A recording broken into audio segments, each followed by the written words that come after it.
3। आज ज्योग्राफी में हम लोग चैप्टर 12 में अर्थक्वेक के बारे में डिस्कस करेंगे। लास्ट वीक में अर्थक्वेक के बारे में तुम लोगों को बोला गया था, बट आज हम लोग इसको थोड़ा ज़्यादा डिस्कस करने वाले, मतलब थोड़ा क्लियरली डिस्कस करेंगे।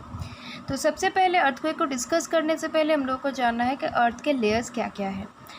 तो अगर ये डायग्राम हम लोग देख रहे हैं तो इसमें देख रहे हैं कि अर्थ के लेयर्स को 3 हिस्सों में बांटा गया है। फर्स्ट है क्रस्ट जो रॉक्स और सॉइल से बनता है, दूसरा है मैंटल जो हॉट रॉक से बनता है, और तीसरा है कोर मतलब जो मोल्टेन रॉक से बनता है। Now please look at this diagram carefully. अगर ये अर्थ है तो ये सबसे ऊपर का लेयर है जिसको हम लोग बोल रहे हैं क्या, क्रस्ट। ये किससे बन रहा है, ये रॉक्स और सॉइल से बन रहा है।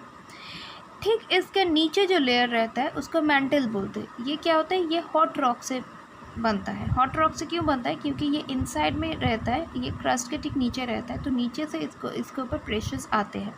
उस प्रेशर में रॉक्स हॉट इसी हिसाब से रहते हैं, तो इसीलिए हॉट रॉक से मैंटल बनता है।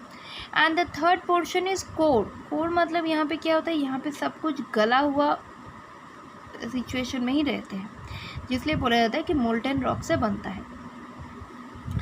क्या बोल रहे हैं, there is a lot of movement going on inside the earth. At times there is a lot of pressure which reaches the crust too. This can cause some rocks to bend. When it bends too much it can either crack or even break. This makes the pieces shake and move. The shakes and tremors start deep below the surface of the earth and gradually we can feel the earthquake. तो क्या बोल रहा है कि अर्थ के inside में बहुत सारे घटनाएं घटते रहते हैं। तो वहाँ पे एक चीज़ क्या होता है कि कभी कभी क्या होता है कि इतना ज़्यादा प्रेशर इनसाइड से आता है जो कभी कभी क्रस्ट तक पहुँच जाता है, और इसके वजह से क्या होता है कि जो रॉक्स है, जो रॉक रहता है वो धीरे धीरे बेंड हो जाता है। मतलब वो धीरे धीरे एकदम ऐसे, सोचो कि ये रॉक है, ठीक है, इसमें ज़्यादा प्रेशर आया तो धीरे धीरे ये ऐसे हो गया, मतलब बेंड हो गया। और ज़्यादा बेंड होने से क्या होता है, रॉक कभी कभी बहुत छोटे छोटे पीसेस में बट जाता है, मतलब टूट जाता है, बहुत सारे छोटे छोटे पीसेस में टूट जाता है। और यही पीसेस में क्या होता है, यही पीसेस में शेक और मूव ये दोनों फील होता है। जब अर्थ के सरफेस के नीचे ये शेक्स एंड ट्रेमर्स हम लोग फील करते हैं तो तभी हम लोग अर्थक्वेक को फील करते हैं। इसके बाद बोल रहे हैं sometimes during an earthquake when the ground shakes large cracks can also be seen on the surface of the ground. The point on the crust just below which the earthquake starts is called the epicenter. The earthquake is most strong at the epicenter. तो क्या बोल रहा है कि कभी कभी क्या होता है, अर्थक्वेक होने की वजह से ग्राउंड शेक करने लगता है, जिसके वजह से क्या होता है, ग्राउंड जब जैसे ही हिलने लगता है तो धीरे धीरे बड़े बड़े क्रैक्स हम लोग ग्राउंड पे देख सकते हैं। जिस पॉइंट में ये अर्थक्वेक स्टार्ट होता है उसको हम लोग एपीसेंटर बोलते हैं।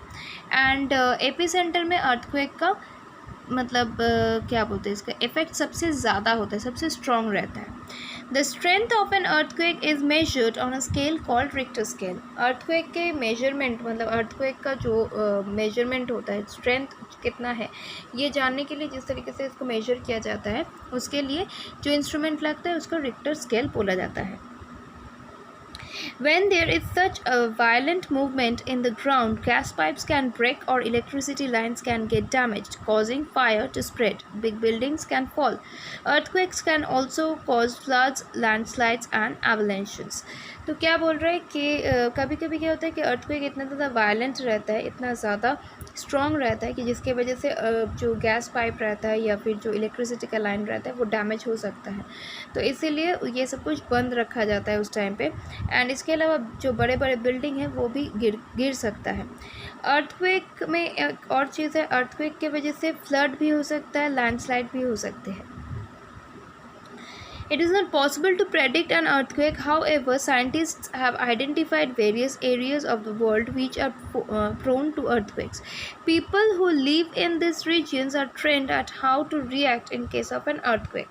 अब earthquake पहले से होगा कि नहीं होगा ये predict करना बहुत मुश्किल है। ये predict करना तो नहीं हो सकता है, प्रेडिक्ट कोई नहीं कर सकता है। लेकिन साइंटिस्ट ने एक काम किया है कि पूरा वर्ल्ड में जो जो जगह है बहुत प्रोन है, मतलब जहाँ पे बहुत ज़्यादा अर्थक्वेक होता ही रहता है, वो सारे जगह को आइडेंटिफाई कर चुके हैं। एंड वहाँ पे जो लोग रहते हैं उन लोगों को सिखाया गया है कि जब भी अर्थक्वेक होगा तो उन लोगों को किस तरीके से बिहेव करना है, किस तरीके से रिएक्ट करना है। सो क्लास 3 आई थिंक तुम लोग को एक्सप्लेनेशन समझ में आ गया है। So please read out this page with this explanation. Thank you class.